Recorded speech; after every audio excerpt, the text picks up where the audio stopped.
Hello, good morning. Myself Neerja Singh. Welcome to online biology classes. I hope आप लोग को सभी टॉपिक अच्छे से समझ में आ रहा होगा और आप अच्छे से इसकी स्टडी कर रहे होंगे. अभी तक हमने पॉलिनेशन यानी कि परागण में परागण के दोनों टाइप्स को यानी कि स्वपरागण और परपरागण को पढ़ लिया. ठीक है, सेल्फ पॉलिनेशन और क्रॉस पॉलिनेशन दोनों टॉपिक ख़त्म हो चुके हैं. अब परपरागण के लास्ट में हम पढ़ते हैं कि पौधों में परपरागण से क्या लाभ हैं और क्या हानियां हैं. ठीक है, तो इस लेक्चर में हम इन दोनों टॉपिक को डिस्कस करेंगे, परपरागण से लाभ तथा हानियां. तो सबसे पहले देखते हैं कि परपरागण किस तरह से बेनिफिशियल है प्लांट के लिए. ठीक है, तो परपरागण से होने वाले लाभ या हम इसको कहते हैं एडवांटेजेस ऑफ क्रॉस पॉलिनेशन. ठीक है, क्योंकि हम जानते हैं कि क्रॉस पॉलिनेशन यानी कि परपरागण में दो प्लांट भाग लेते हैं, यानी यह दो प्लांट के बीच होने वाली प्रक्रिया है. ठीक है, जो कि एक ही जाति के होने चाहिए. तो इस हिसाब से बनने वाला फल जो होगा उसमें इन दोनों पौधों के कैरेक्टर लक्षण होंगे. ठीक है, तो इस आधार पे हम इसको पढ़ते हैं. परपरागण से परागित पुष्प से बनने वाले फल सामान्यतः आकार में कैसे होते हैं, बड़े होते हैं तथा भारी एवं स्वादिष्ट होते हैं. यानी ये टेस्ट में भी अच्छे होते हैं, इनका साइज़ बड़ा होता है और ये भारी होते हैं. और इनमें बनने वाली बीजों की संख्या भी अन्य स्वपरागण से परागित पुष्पों की तुलना में ज़्यादा होगी. ठीक है, तो यहाँ बीज भी काफ़ी मात्रा में बन रहे हैं और जो फल बनते हैं वो भी आकार में बड़े बड़े, स्वादिष्ट और भारी होते हैं. ये पहला हो गया. दूसरा इसका लाभ क्या है कि इनसे जो बीज उत्पन्न होते हैं वो भी बड़े होते हैं, स्वस्थ होते हैं और अच्छी नस्ल के होते हैं, अच्छी क्वालिटी के होते हैं. ठीक है, अच्छी स्पीसीज़ के होते हैं जिससे कि उपज बढ़ सके. तो अगर सामान्य सी बात है कि बीज अगर अच्छे होंगे, स्वस्थ होंगे, तो उससे बनने वाला पौधा भी कैसा होगा, अच्छा होगा, अच्छी क्वालिटी का होगा. थर्ड पॉइंट, इससे पौधों में विभिन्नता आती है. विभिन्नताएं इसलिए आती हैं क्योंकि यहाँ पे दो पौधों के जीन्स कंबाइन कर रहे हैं. यहाँ पे दोनों पौधों के लक्षण जो दोनों पौधे जहाँ से परागकण आया है और जहाँ पे परागकण ट्रांसफ़र हुआ है, यानी दोनों प्लांट्स के जो भी लक्षण थे वो इस बीज में आएंगे. ठीक है, तो परपरागण में क्या होते हैं, विभिन्नताएं उत्पन्न होती क्योंकि यहाँ पे दो अलग अलग पौधों के बीच में परागण की क्रिया संपन्न होती है, जिसके फलस्वरूप निषेचन के बाद जो फल बनता है इसमें दोनों पौधों के लक्षण होते हैं. अगला देखें, इस विधि से आर्थिक रूप से महत्वपूर्ण पौधों में स्वबंध्यता दूर की जा सकती है. हमने देखा कि कुछ ऐसे पौधे भी होते हैं जो अपने ही पुष्प के परागकणों द्वारा परागित नहीं होते, यानी उनके परागकण अगर उन्हीं पुष्प की वर्तिकाग्र पर डाल दे, स्टिग्मा पे डाल दे, तो वो जर्मिनेट या अंकुरित नहीं करते हैं. ठीक है, यानी उनमें पराग नलिका का निर्माण नहीं होता. तो ऐसे पौधे जिनमें इस प्रकार की समस्या है, जिसमें स्वबंध्यता की समस्या है, उनमें हम परपरागण की विधि के द्वारा परागण की क्रिया कर सकते हैं और उनसे फल और बीज प्राप्त कर सकते हैं. ठीक है, तो ये ऐसे हो गए. अगला है, परपरागण द्वारा प्रकृति में स्वतः ही पौधों की नई जातियाँ उत्पन्न होती हैं.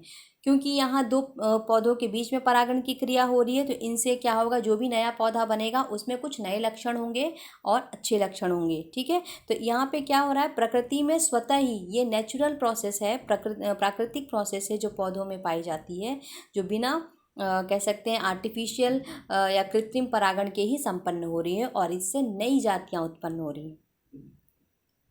अगला है, इस विधि से बनने वाले संतति में रोग प्रतिरोधक क्षमता होती है. यानी जो संतानें बनती हैं, यानी कि जो नया पौधा बनता है, इनसे उनमें रोग प्रतिरोधक क्षमता होती है, वो जल्दी रोगग्रस्त नहीं होते हैं. आगे देख लेते हैं. ये हो गया, संकर ओज के कारण अच्छी संतति बनती है. अब पहले देख लेते हैं संकर ओज क्या है.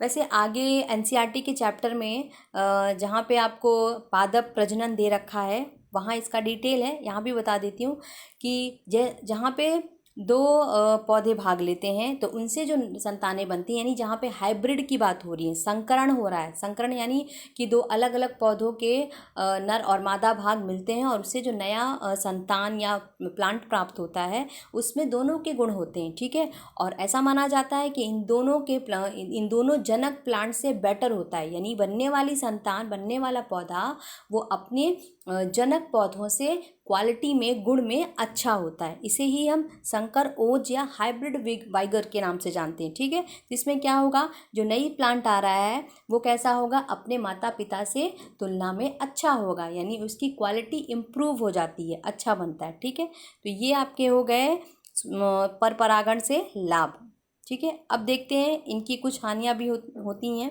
पर परागण की कुछ हानियाँ हैं।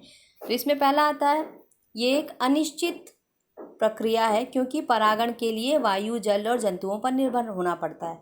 आप जानते हैं कि पर परागण के माध्यम के रूप में हम जल, वायु और जंतुओं को पढ़ते हैं, क्योंकि यहाँ पे एक पौधे से परागकणों को दूसरे पौधे की वर्तिकाग्र स्टिग्मा पे पहुँचाने के लिए इन्हें कुछ मीडियम की आवश्यकता होती है, जो कि जल, वायु और जंतु होते हैं। तो अगर ये माध्यम ना मिले तो ऐसे पुष्प जो हैं जिनमें पर परागण होता है उनमें परागण नहीं हो पाएगा, वो बिना परागित हुए ही रह जाएंगे, ठीक है।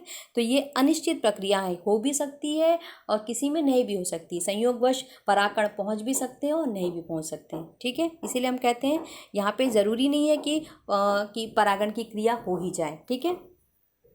साधनों की समय पर उपलब्धता न होने पर अधिकांश पुष्प परागित हो जाते हैं, परागित रह जाते हैं, यानी कि अगर समय पर इन्हें परागण की क्रिया न हो पौधे में, पुष्पों में, और तो क्या होगा, ऐसे पुष्प अपरागित ही रह जाएंगे।